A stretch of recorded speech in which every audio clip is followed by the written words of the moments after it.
वसुदेव सुतं देवं कंस चाणूरमर्दनं देवकी परमानंदं कृष्णं वंदे जगद्गुरु। यज्ञ तप दान की बात कर रही है। अब भगवान 18वां अध्याय ले रहे हैं। 18वां अध्याय जिष्ट है पूरी गीता का। इसको संत ज्ञानेश्वर महाराज ने और चैतन्य महाप्रभु जी ने कलशो अध्याय कहा। कलशो अध्याय। मंदिर में, मंदिर के हम गर्भगृह के दर्शन ना कर पाएं, भीड़ भाड़ के कारण हो सकता है, लेकिन किलोमीटर से भी हमको कलश के दर्शन हो जाते हैं। और जो भक्त होते हैं, वैष्णव होते हैं, वो मंदिर की ध्वजा या कलश का दर्शन जैसे ही होता है वहीं उसको दंडवत कर देते हैं भगवान को, और उनका जो दंडवत है, प्रणाम है, वो भगवान के पास पहुंच जाता है। ऐसे ही गीता रूपी जो मंदिर है, ये 18 मंजिल वाला, इसका जो कलश है वो कौन सा है? 18वां अध्याय है। इसमें भगवान सारी गीता को दोबारा से कहेंगे, लेकिन दोबारा से कहने का मतलब रिपीटेशन नहीं है। रिपीटेशन कहीं नहीं है गीता में। यही तो कला है भगवान की। भगवान एक ही बात को इतने तरीके से कहते हैं। कर्म योग, सांख्य योग को अब इस तरह से कहेंगे, बिल्कुल अलग तरीके से। और सब कुछ कहने के बाद भी भगवान कुछ और कहेंगे। एक ऐसी बात भी कहेंगे बिल्कुल लास्ट में जो भगवान ने अब तक नहीं कही। सूत्र रूप में तो कह दी 15वें अध्याय में, इति गुह्यतमम कह दी, लेकिन खोली नहीं बात, पूरी तरह से नहीं खोली। वो अब पूरी तरह से खोलेंगे। जब अर्जुन बिल्कुल नहीं समझेंगे हमारी तरह ही, तो फिर भगवान बिल्कुल खोल के बताएंगे। तो वो बात जब होगी तब अर्जुन का हृदय परिवर्तन होगा। लेकिन उससे पहले भगवान इसको समराइज्ड कर रहे हैं।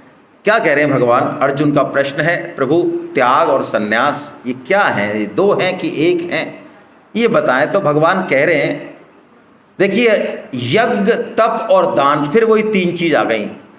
भगवान कह रहे हैं ये हमको करनी ही चाहिए, छोड़ना सबको। यदि हमारा शरीर है, हम संसार में रह रहे हैं, सांस ले रहे हैं, तो हमको यज्ञ, तप और दान ये करने ही। यज्ञ और तप पे हमारी काफी बात हो चुकी है, अभी दान पे थोड़ी सी बात कर लेते हैं। युधिष्ठिर जी ने राजसूय यज्ञ किया, और वो राजसूय यज्ञ चूंकि भगवान ने कराया, भगवान वहाँ मौजूद थे हर चीज़ के लिए, पत्थर उठाने के लिए, सारा डायरेक्शन देने के लिए, तो यज्ञ तो फिर होना ही था। और उस समय अर्जुन सारे राजाओं को, पूरी पृथ्वी के राजाओं को जीत लाए थे, उनके मुकुट ले आए थे, तभी उनका नाम धनंजय हुआ। तो उस राजसूय यज्ञ, ऐसा बड़ा यज्ञ हुआ वो राजसूय यज्ञ कि युधिष्ठिर को एक बार उस यज्ञ की महिमा देख के थोड़ा सा हाँ आया अपने अंदर कि यार वास्तव में चीज हम भी तो कोई है तो सही। तो भगवान जो है अपने भक्त के अहम को रहने नहीं देते, तोड़ देते हैं। चाहे उसकी दुर्गति हो, लेकिन तोड़ देते हैं। नारद जी जैसे प्यारे भक्त भी जब काम को जीत लेते हैं, तो जब भी अहम होता है, तो अहम देखिए संतुष्टि कहाँ से लेता है? अहम को आलम्बन चाहिए दूसरों का। अहम कहता तो है मैं बहुत स्ट्रांग हूं, होता बहुत कमजोर है। उसको अप्रूवल चाहिए दूसरों की, मान बढ़ाई चाहिए दूसरों की।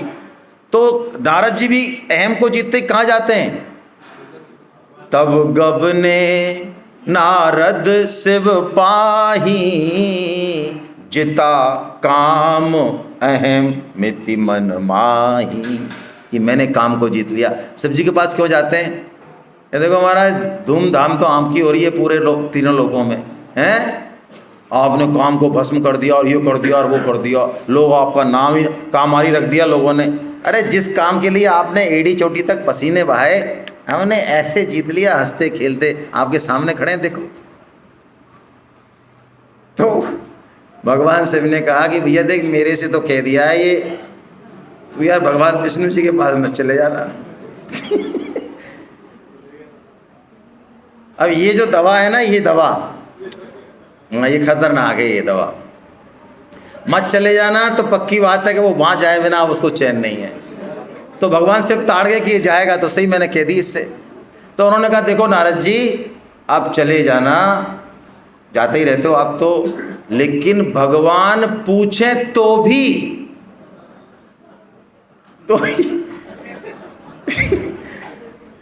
तो भी इस बात को मत कहना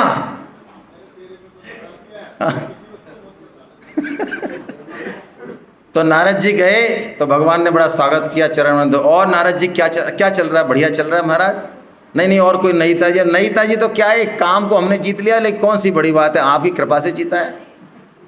तो भगवान समझ गए कि देखो तो क्या दुर्गति करी है नारद जी की, है ना, लेकिन अल्टीमेटली उनको छुटकारा दिला दिया। तो ऐसे ही युधिष्ठिर के इस अहम को तोड़ने के लिए देखिए क्या लीला होती है। एक नेवला आता है तो भगवान युधिष्ठिर को लेके पत्तलों के पास जाते हैं, जहाँ पे वो सारी पत्तलें, उच्छिष्ट जहाँ है, उच्छिष्ट चूँकि ऋषि मुनियों का है, बड़े बड़े तपस्वियों का है, शुद्ध भक्तों का है, तो वो एक नेवला वहाँ पे लोट लगा रहा था उसमें उच्छिष्ट में। क्योंकि संत की जो उच्छिष्ट है ना, यदि उनकी अनुमति से ली जाए, आप इसको बिल्कुल अन्यथा मत लेना, बहुत पावरफुल होती है।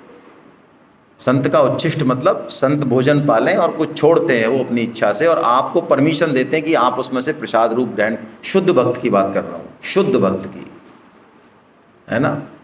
तो वो उच्छिष्ट आपके पापों का शमन कर देती है। नारद जी ने खुद ने ये भागवतम में लिखा है कि मेरे पास कोई सामान नहीं है, मेरी माँ दासी थी, शूद्र थी, वो संतों की सेवा करती थी और संतों की अनुमति से मैं उनका उच्छिष्ट खाया करता था। आप श्लोक पढ़ लें वल्लई, उसी से मैं आज नारद हूँ, भगवान का मन हूँ, ये नारद जी ने कहा। तो वहाँ पे वो नेवला जो था वो लोड मार रहा था। तो युधिष्ठिर ने पूछा, अरे महाराज ये कौन है, ये कौन है नेवला? कि हमको तो पता नहीं, हम भी आपसे यही पूछने वाले थे, तो चलो इसी से ही पूछ लेते हैं। देखो भगवान कैसे अनजान बन रहे हैं, लेके तो आए खुद ही। तो वो नेवला गए, पास देखा तो वो नेवला भी बड़ा अलग तरीके का, वो आधा तो था सोने का, आधा, और आधा वो नेवले के कलर का था। तो उन्होंने कहा ये नेवला बड़ा जोरदार है यार, ये कैसा नेवला है? आप ही पूछो महाराज। तो युधिष्ठिर ने पूछा, महाराज आप कौन हो और ये क्या कर रहे हो, आप उच्छिष्ट में कैसे लोट लगा रहे हो? कि देखो महाराज, हमने बड़ी महिमा सुनी, को युधिष्ठिर राजा हैं और उन्होंने रासु यज्ञ किया, और उनके जैसा रासु यज्ञ हुआ नहीं, उसमें सारे पृथ्वी के ऋषि मुनि और सब आए। तो हमने सोचा उनकी उच्छिष्ट यहाँ मिल रही है, तो हमारा जो आधा शरीर सोने का है ना, ये भी पूरा सोने का हो जाता, थोड़ा ठीक हो जाता, इसलिए हम आए और लोट लगा रहे थे। लेकिन कुछ नहीं है, तो मामला वैसे ही फुस निकला, बेकार है। तो हाँ, युधिष्ठिर ने कहा यार इसने तो सब मट्टी कर दी हमारी।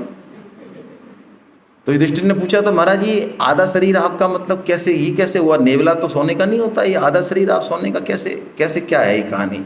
तो उसने कहा, देखो महाराज, आपका एक राज्य है बड़ा दूर, वहाँ पे दुर्भिक्ष पड़ा, एक बार अकाल पड़ा। तो अकाल पड़ा तो ऐसा अकाल पड़ा कि 1 महीने तक एक ब्राह्मण के परिवार को कुछ नहीं मिला। आखिर में राजा रंती देवी कहानी सुनिए ना, ऐसी कहानी है। उसको आखिर में एक हलवा, कुछ खीर, कुछ पूड़ी और कुछ पानी, जल मिला।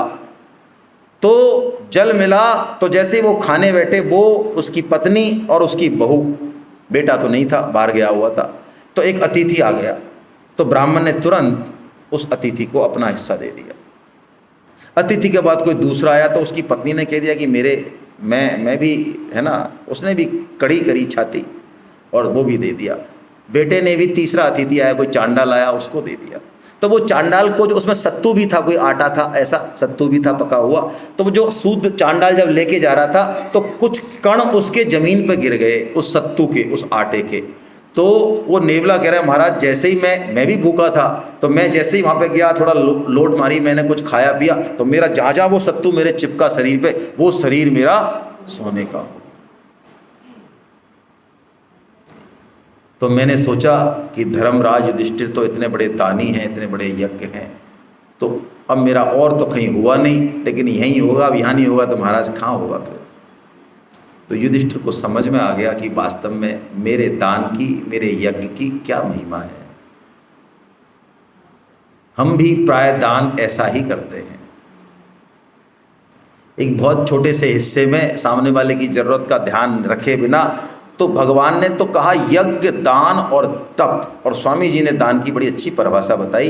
दान देने के बाद हमको उसकी याद रात को आने नहीं चाहिए, आए तो प्रसन्नता होनी चाहिए, हृदय बिल्कुल ऐसा रहे, एकदम परिपूर्ण रहे आनंद से कि चलो आज मौका मिला कि आज हम जो है कुछ सेवा कर पाए, ऐसा रहे।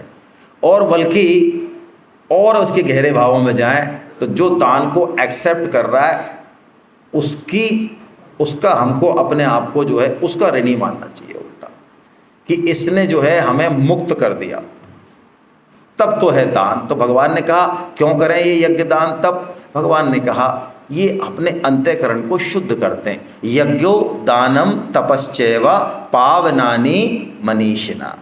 यज्ञ दान तप ये मनीषिणा, मनीषिणा में नहीं विद्वानों को पावन करते हैं, अंतःकरण को पावन करते हैं। अब देखिए इस 18वें अध्याय का क्या क्रम है हम देखते हैं। भगवान जो है गुणों के आधार पे ज्ञान 3 तरह का बताएंगे, कर्म 3 तरह का बताएंगे, बुद्धि 3, ज्ञान कर्म कर्ता ये 3 तरह के बताएंगे, बुद्धि धृति और सुख ये भी 3 तरह के बताएंगे। अंत में भगवान सुख पे ले जाएंगे हमें, यानी अभी हम कौन सा सुख चाहते हैं, अभी हमारी जो स्थिति है वो कौन से सुख की है, सात्विक सुख की है कि राजस सुख की है कि तामस सुख की है, ये अल्टीमेटली हमको चेक करना है अंत में जाके। क्यों?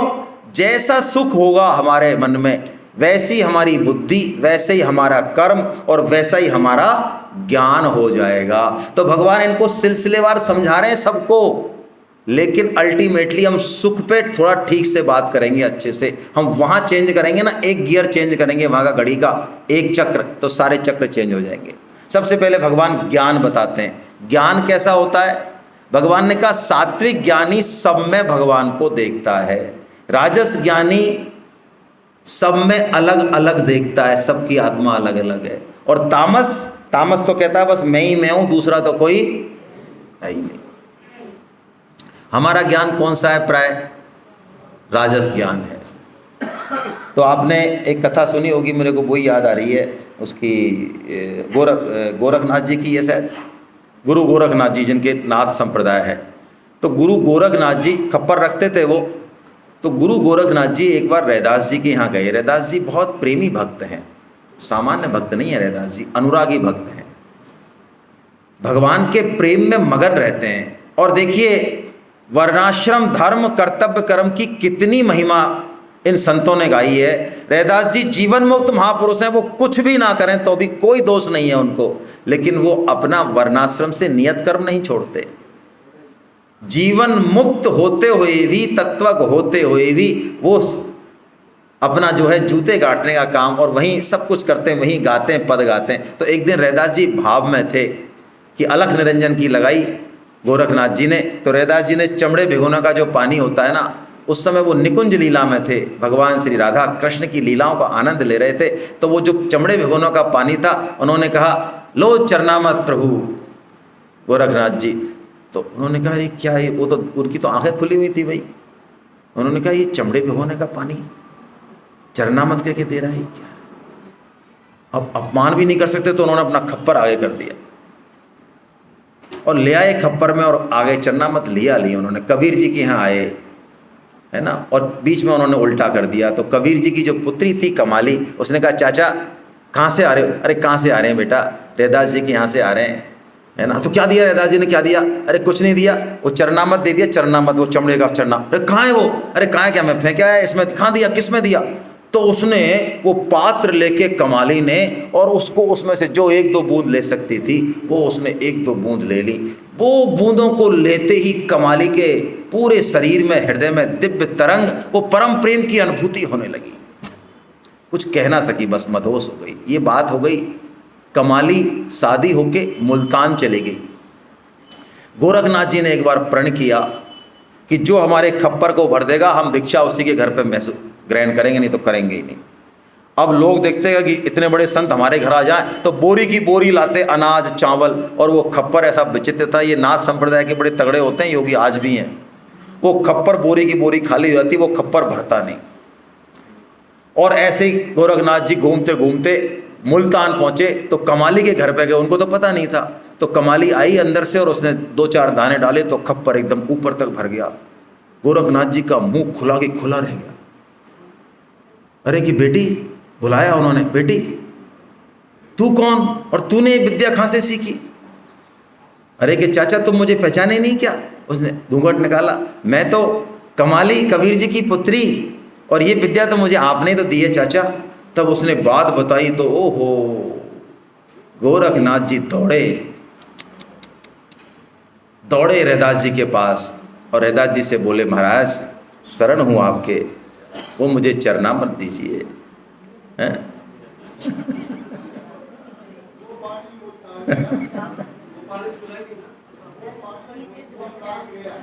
प्याते थे जब पिया नहीं, जिन पिया पिया को जान लिया, और भूला जोगी फिरे दीवाना, वह पानी मुल्तान गया। उन्होंने कहा, भाई रैदास जी ने कहा, भाई गोरखनाथ जी, अब वो बात कहाँ, कौन सा चरणामत, हमें तो पता नहीं, हमें तो कुछ नहीं आता, हम तो भगवान के भजन गाते और जूते गाड़ते हैं। वो बात गई। ये राजस ज्ञान था गोरखनाथ जी का। ऐसे ही भगवान ज्ञान और कर्म की बात करते हैं, फिर बुद्धि पर आते हैं, क्योंकि बुद्धि अनन्य भक्ति लाने में, सब काम करने में बुद्धि का बहुत क्रिटिकल रोल है। अभी भी जो हम भक्ति में लगते हैं, संसार से हटते हैं, इसमें भी बुद्धि का बहुत क्रिटिकल रोल है। हालांकि बुद्धि के डिसीजन को अहम जब तक एक्सेप्टेंस नहीं दे, बुद्धि की कोई ताकत नहीं है। हमें लगता है हम बुद्धि के अनुसार चल रहे हैं, नहीं, बुद्धि की प्रेरक अहम है। तो भगवान बता रहे हैं हमारी सात्विकी बुद्धि कैसी होनी चाहिए। यदि ऐसी बुद्धि है तो सात्विकी बुद्धि है, नहीं तो नहीं है। भगवान कह रहे हैं जो बुद्धि ये जाने कि मुझे क्या करना चाहिए, क्या नहीं कर, कौन सा काम करने से मैं बंधन में पड़ूंगा, कौन सा काम करने से नहीं पड़ूंगा, ये जो बुद्धि जानती है ठीक से कि मनुष्य जन्म का मूल्य जानती है, क्या करना चाहिए ये जानती है, भगवान कहते हैं वो बुद्धि कैसी है, सात्विकी। और जो बुद्धि अर्थ और काम में ही लगी हुई है, भोगों में ही लगी हुई है और उसके लिए बड़े बड़े उद्योग कर रही है, वो बुद्धि राजसी है। और जो शरीर के अलावा कुछ देखती नहीं, कुछ जानती नहीं, वो तामसी है। अब बुद्धि के अलावा इसमें एक चीज और है बीच में, वो श्लोक नहीं है, मैं ले लेता हूं। बुद्धि भी ठीक हो जाए आपकी, वो भी पूरा काम नहीं हुआ। पूरा काम होगा, बुद्धि के साथ एक विलक्षण चीज होती है, साथ में धृति। बुद्धि आपकी सात्विक हो गई, सत्संग में हो जाती है, संत के प्रभाव से भी हो जाती है। आप किसी शुद्ध भक्त के यहाँ बैठोगे, आप बिल्कुल क्रिस्टल क्लियर हो जाओगे, उस समय संदेह हट जाते हैं उस समय। लेकिन संसार में आओगे जब, वही 2 दूनी 4, 4 दूनी 2 है। हाँ, वो 4 दूनी 8 होते नहीं है ना, 2 ही होते हैं संसार में। लगते हैं हमको 8 हो गए, वो 2 ही हैं, इसलिए बोला मैंने। तो बुद्धि के उस निश्चय को टिकाएगा कौन? धृति टिकाएगी। और देखिए, यदि धृति नहीं है ना, तो आपकी शार्प बुद्धि, तेज बुद्धि बहुत पतन करेगी हमारा। इसलिए धृति क्या है? धृति वो शक्ति है जिससे बुद्धि जो निश्चय कर ले उस पर आदमी टिका रहे। धृति वो चीज है। जैसे कि आपने कहानी सुनी होगी खरगोश की और कछुए की दौड़ की, सुनी है? बचपन में पढ़ी है ना, कि हटा दी आजकल किताबों में से, पहले तो हमने तो पढ़ी थी भाई। तो उसमें जीतता कौन है? कछुआ जीतता है। तो चाल किसकी तेज होती है? खरगोश की होती है। फिर भी कौन जीतता है? कछुआ जीतता है। क्योंकि धृति जो है ना, लगन, धृति लगन, वो किसकी तेज होती है? कछुए की होती है। तो भगवान कहते हैं धृति भी तेरी अच्छी होनी चाहिए। अब भगवान बात कर रहे हैं सुख की। देखिए, ये बहुत इंपॉर्टेंट है। अब हम लास्ट में इस पे आ रहे हैं, क्योंकि इसको ठीक से समझना है कि वास्तव में अभी हमारी चाह क्या है। चाह है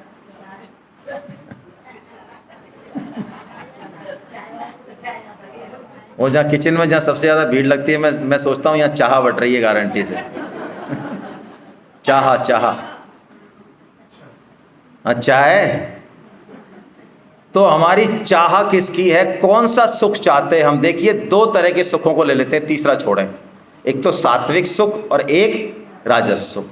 भगवान कहते हैं सात्विक सुख शुरू में जहर लगेगा, लेकिन परिणाम में अमृत होगा। क्या मजेदार बात है। राजस सुख शुरू में अमृत लगेगा, लेकिन परिणाम में क्या होगा? तो बताइए, हम किस तरफ भागते हैं? जहां हमारे मन को अच्छा लगता है। कई लोग कहते हैं जो हमसे बड़ा प्रेम करते हैं और हमारे गले से तो पता नहीं करते कि नहीं करते हैं, कि भाई साहब ऐसा करो, 9 बजे से और 6 बजे तक आपको ही बोलना है।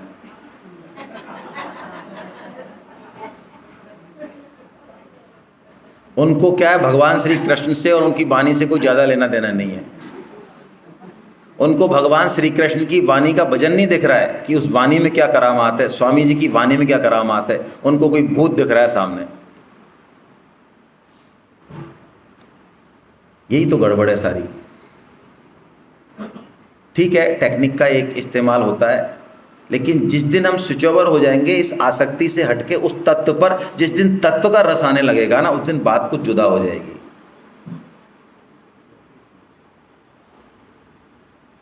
तो राजस सुख, इसको हमने करोड़ों जन्मों में लिया है, हर योनि में लिया है। कुत्ते बने हो, बिल्ली, राजा इंद्र बने हो, इंद्र वहां पे भी लिया है। तो इसकी हमको बहुत अच्छे से प्रैक्टिस है। कोई गीता सेमिनार करने की जरूरत नहीं है ना। कोई आपको पोस्टर नहीं मिलेंगे कहीं भी सिटी में कि कैसे 3 घंटे तक लगातार सास बहू का सीरियल बिना बोर हुए देखा जाए, हमसे सीखिए। हैं? यदि 15 दिन में ताश चौपड़ की इच्छा नहीं हो तो कैसे जल्दी जल्दी रोजाना ताश चौपड़ खेलने की, व्हाट्सएप देखने की इच्छा जागृत की जाए, हमसे सीखिए। कोई देखे बोर्ड आपने? क्यों? हम इन पे खिंचे हुए हैं, इनकी तरफ पूरी तरह से। हम पहले से कोई ट्रेनिंग की जरूरत नहीं है। अपने आप राजसी सुख में, भोग में, इन सब चीजों में इंद्रियों के जो विषय हैं 5 शब्द स्पर्श रूप रस गंध, इनमें हम पूरी तरह से खिंचे हुए, और इतने खिंचे हुए हैं कि बिल्कुल भूल जाते हैं अपनी क्षमता को। कितना ही भगवान श्री कृष्ण जगाएं, अरे तू शेर है, शेर। हाँ नहीं, शेर तो हूं मैं, खैर।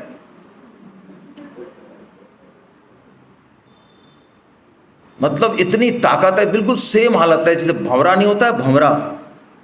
तुलसीदास जी कहते हैं भंवरा लकड़ी में छेद कर दे, कुछ ही देर में लकड़ी में ठेक करके निकल जाए। भंवरे में वो ताकत दी है भगवान ने। लेकिन वो भंवरा क्या करता है, कमल में जाके बैठता है, चूस रहा होता है। इतने में वो सूरजमुखी का जो कमल होता है ना, वो सूरज भगवान अस्त हो जाते हैं तो वो सूरजमुखी के पत्ते आ जाते हैं, कमल के कोमल कोमल। तो उसकी त्वचा को इतना स्पर्श अच्छा लगता है, और वो बंद हो जाता है, उस फूल में बंद हो गया, वो सुबह ही खुलेंगे। तो वो भंवरा कहता है, अरे सूरज भगवान तो रोजाना ही आते हैं, ऐसा थोड़ी होता है कल सीएल मार देंगे वो। तो रात ही तो है, इतनी सी तो रात है। अब मैं बंद हो गया बताओ, तो मैं सुबह जब खुलेंगे जब उड़ के चला जाऊंगा। क्यों? ये बुद्धि कैसे आई उसकी?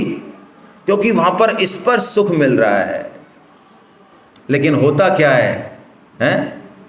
इत्थम विचिंतयति कोश गते दुरेफे आहंत हंत नलनिम गज मुज्जहार भास्वान उदेश्यति हसिष्यति पंकश्री। जब भास्वान उदेश्यति, भगवान सूर्य उदय होंगे तो एक कमल खिलेगा, भास्वान उदेश्यति, तब मैं फुर्र से उड़ जाऊंगा। इतने में क्या होता है, रात को हाथी आता है पानी पीने, और वो उस कमल के फूल को और उसकी डंडी को अपनी सूंड से जड़ समेत उखाड़ता है और गला गप कर। ये राजस सुख। और भगवान ने तो इसको, स्वामी जी ने तो इसको सुख विष, इसको सुख नहीं, इसको विष से भी अधिक खतरनाक बताया। क्योंकि विष तो हमको एक जन्म में मारता है, लेकिन ये राजस सुख की जो प्रैक्टिस है ना, एक बार पड़ गई तो बार बार पड़ती है। इसलिए गीता स्वर्ग को श्राप कहती है। स्वर्ग को क्या कहती है गीता? श्राप मानते हैं। क्यों? स्वर्ग में जो हमने भोग भोगे वो इस पृथ्वी लोक में मनुष्य जन्म में आके भी हमारे पिक्चर में बैठे हुए हैं, वो हमको उसी तरफ धकेलते। सत्संग में हमारा मन नहीं लगता। लेकिन भगवान कह रहे हैं अभ्यासात रमते यत्र दुखांतम च निगच्छति। अर्जुन चिंता मत कर, अभ्यास से रमन होगा इसमें, अभ्यास से। तू परवाह मत कर मन की। थोड़ा सा सात्विक सुख में, सत्संग में, गीता प्रचार में, गीता के इसमें थोड़ी देर टिकार है विवेक पूर्वक। तो क्या होगा, जैसे ही तू अभ्यास करेगा फिर तेरे को इसमें आनंद आने, बस फिर गाड़ी हो गई, फिर गाड़ी गुड़क गई। तो हम अपने आप को राजस सुख से कहां पे इंप्रूव करें? सात्विक सुख। लेकिन रुकना सात्विक सुख पर भी नहीं है ना, ये ध्यान रखें। अब भगवान कर्म योग बता रहे हैं, बहुत प्यारी बात बता रहे हैं। देखिए, इसको जिंदगी में अपना लें भाई। भगवान जितना भी 6 अध्याय में और बाकी जगह भी जो कर्मयोग का उसको मात्र 2 श्लोकों में कह रहे हैं, 2 श्लोकों में कह रहे हैं। और ये हम सब कर सकते हैं, सब क्या कह रहे हैं भगवान? ऊपर की और नीचे की लाइन पढ़ते हैं, बस 2 श्लोकों में से एक श्लोक पढ़ते हैं। स्वे स्वे कर्मण्यभिरतः संसिद्धिं लभते नरा स्वकर्मणा तमभ्यचर्य सिद्धिं विन्दति मानवा। भगवान का प्रेम उमड़ता है तो वो मानव कहते हैं। अरे तू कर सकता है, नराधम नहीं कहते, मानव नर, ऐसे प्रेम से बोलते हैं भगवान। क्या कहते हैं? स्वय स्वय कर्मण्ये अभिरता। स्वय स्वय यानी जो हमें अभी ड्यूटी मिली हुई है, कहीं भी भागने की जरूरत नहीं है। परम श्रद्धेय स्वामी जी महाराज की तो स्पष्ट आज्ञा है, माता बहनों को बहुत ज़्यादा इधर उधर नहीं घूमना चाहिए सत्संग के बहाने से भी। कलयुग में लुटेरों की संख्या बढ़ती जाएगी। वो लुटेरे जो तिलक और माला पहन के बैठे रहते हैं, तो किसकी शरण लें? बस जितना मिल रहा है इतना ही बहुत है, गीता की शरण ले लें और जो अपनी ड्यूटी है वो करें। बहुत है इतना, लेकिन कैसे करें? अब इसमें भगवान ने एक चाबी दे दी भाई। कर्म तो हम अभी भी कर ही रहे हैं, तो कौन सा हमारा कर्म योग हो रहा है, कौन सा कर्म नहीं कर रहे हैं हम बताओ? जो हमारा झाड़ू लगाने का, बिजनेस दुकान पर जाने का जो कर्म है, रो पीट का कर ही रहे हैं।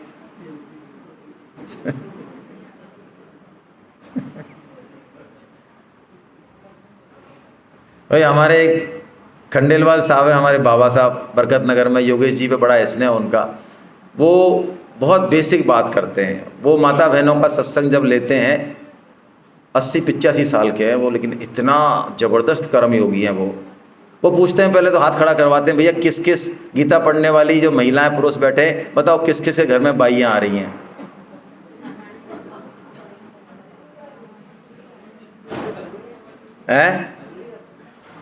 घर में नहीं आती? अरे लाना निलाना की बात ही नहीं हो रही है। संत तो इशारा करते हैं, डिसीजन तो आप ही लेंगे भाई। भगवान की हिम्मत नहीं है जो हमको बेचारे डायरेक्शन दे दें। भगवान ही पूरी गीता सुना के कहते हैं, अर्जुन तेरी जचा जोकर भैया। हाँ तो पूछते हैं वो तो कि भाई आ कितने को रही है, तो ज़्यादातर हाथ उठ जाते हैं कि हमारे घर में आ रही है। तो उन्होंने कहते तुमने कर्मयोग क्या दूर समझा? क्या समझा कर्मयोग?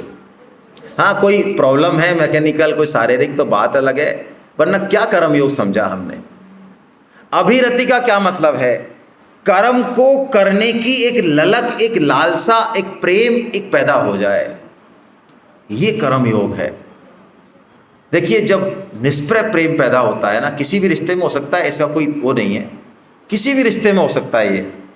जैसे ही बंदा निष्काम होता है, तत्व को समझता है, तो प्रेमी का हर काम, वो प्रेमी कोई भी हो सकता है, आत्मा का प्रेम की बात कर रहा हूं मैं, वो पिता हो सकता है, वो दादा हो सकता है, वो पत्नी हो सकती है, वो पुत्र, कुछ भी हो सकता है वो।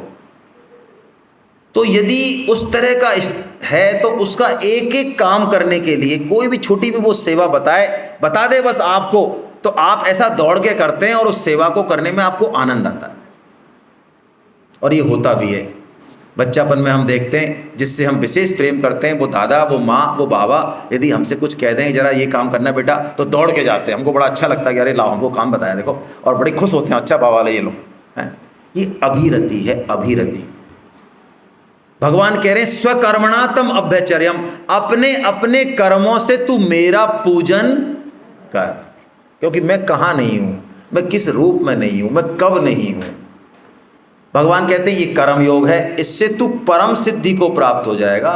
संसिद्धि कहा, सिद्धि नहीं कहा भगवान ने, सम्यक सिद्धि कहा। बताइए और क्या चाहिए? ये भगवान ने कर्म योग कह दिया।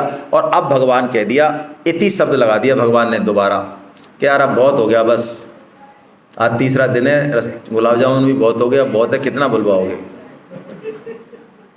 इति ज्ञान माख्यातम गुह्याद गुह्यतरम मया विमृश्यै तदशेषेण यथेक्षसि तथा कुरु।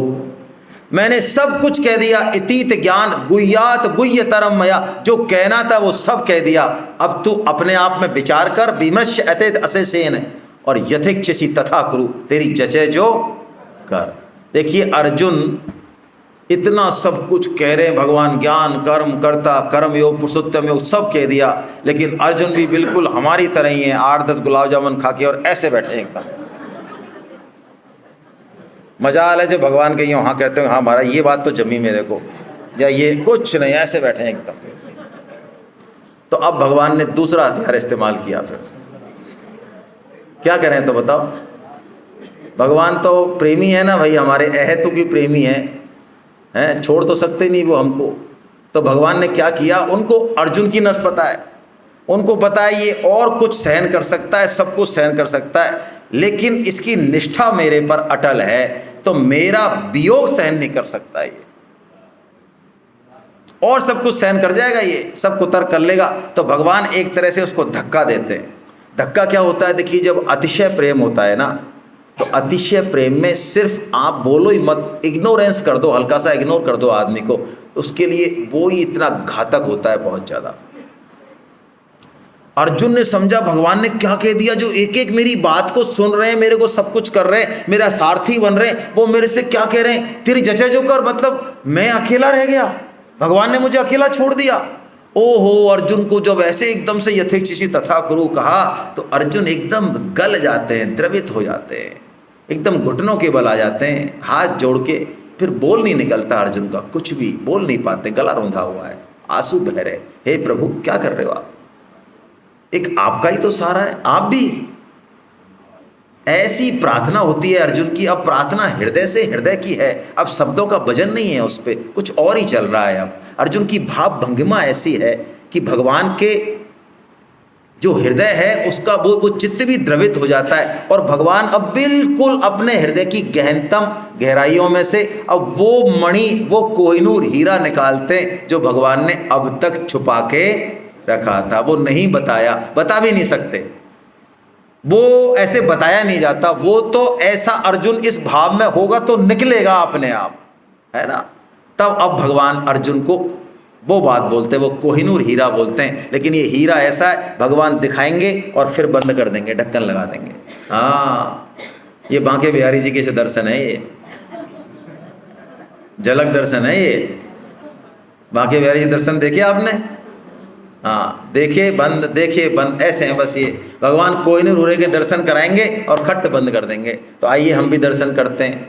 सर्वे धर्मान परित्यज्य मामेकं शरणं व्रज अहं त्वां सर्व पापेभ्यो मोक्षयिष्यामि मा शुचा।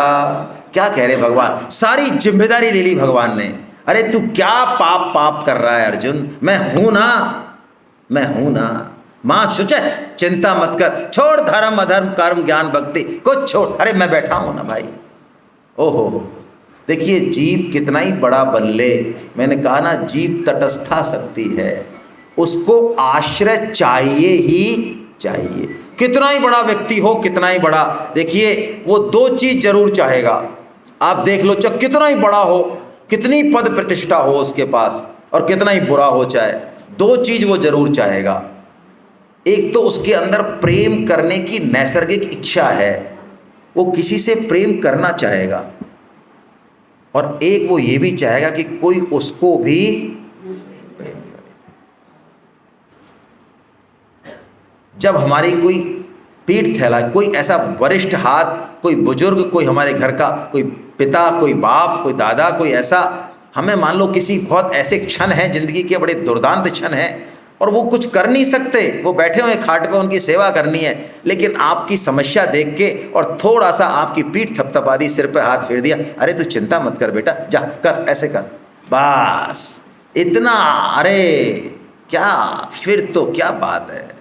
भगवान ने भी बस सारे सब कुछ बता के अब असली बात बता दी। अर्जुन मां शुचा, तू चिंता क्यों करता है, मैं हूं ना, अरे सारे पाप ताप तो मैं ही हूं, सारा कंट्रोलर, कोई पाप तेरे, तू तो केवल और केवल मेरी शरण हो जा, बस। और भगवान ने ढक्कन बंद कर दिया कि इस शरणागति की बात को तू तपस्वी को मत कहना, जो मेरा भक्त नहीं हो उसको मत कहना, जो सुनना नहीं चाहे उसको भी मत कहना, और जो मुझ में दोष दृष्टि करे उसको भी मत कहना।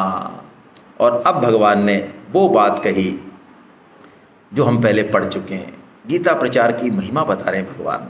मानो कर्म, ज्ञान और भक्ति के अंत में शरणागति बताई, और शरणागति का मानो भगवान ने गीता प्रचार बताने का ऐसा सूक्ष्म संकेत है, मानो कि ये जो शरणागति का भाव भगवान ने जो अभी अभी कोहिनूर हीरा बताया, इसको प्राप्त करने का भाव मानो भगवान का ये गीता प्रचार है। असली शरणागति मानो इसी रास्ते से होकर निकल रही है।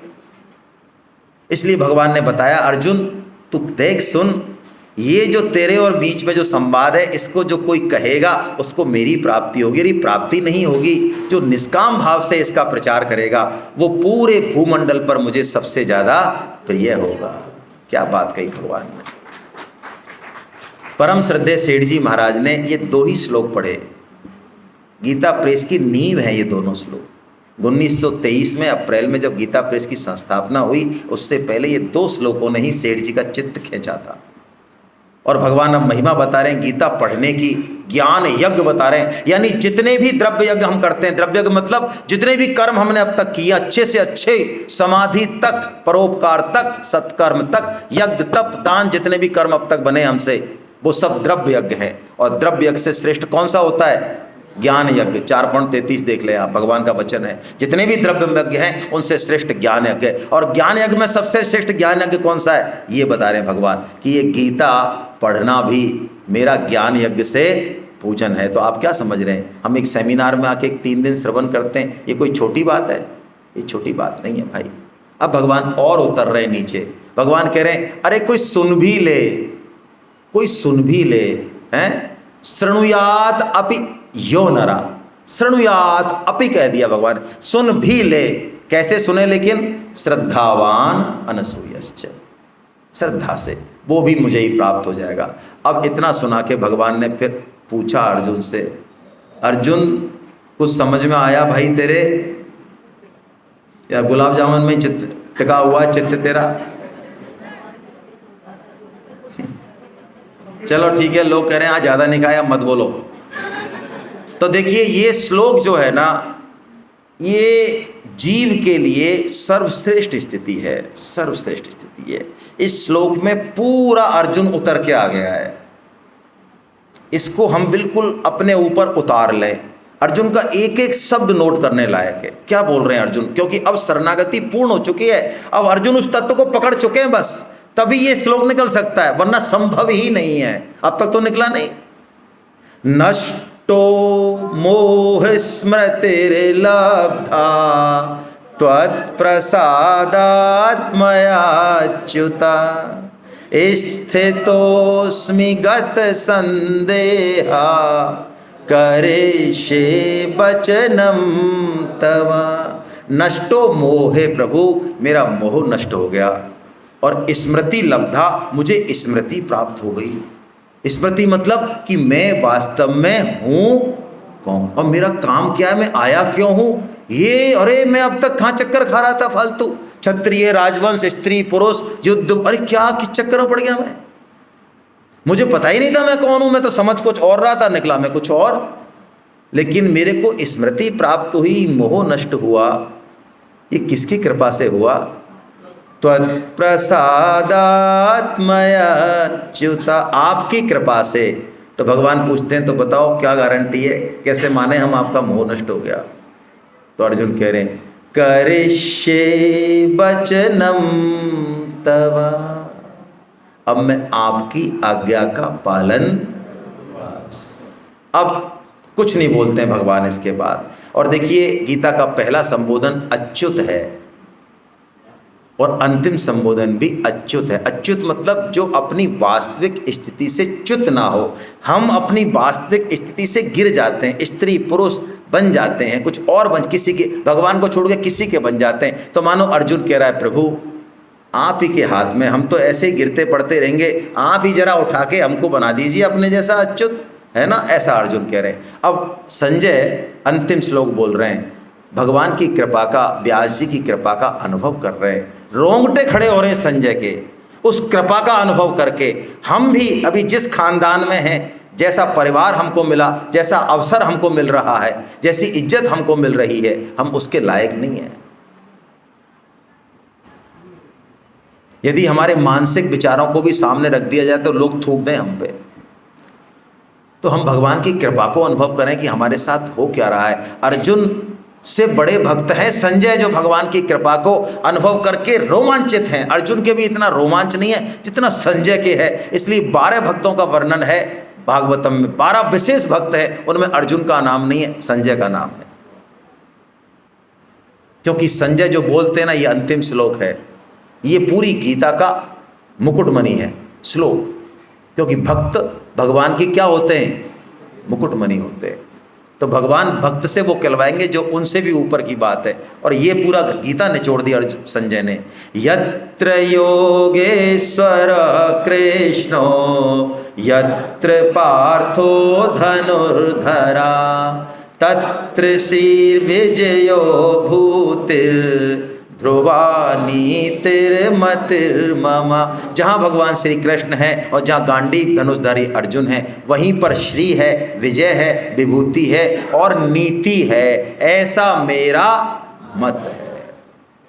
भगवान जो कह दें वही धर्म, भगवान जो बता दें वही नीति, और भगवान जो करने को कर दें वो सर्वश्रेष्ठ कर्तव्य। भगवान कह दें गीता प्रचार से सबसे ज़्यादा प्रसन्न, तो दिमाग नहीं लगाना, करना है।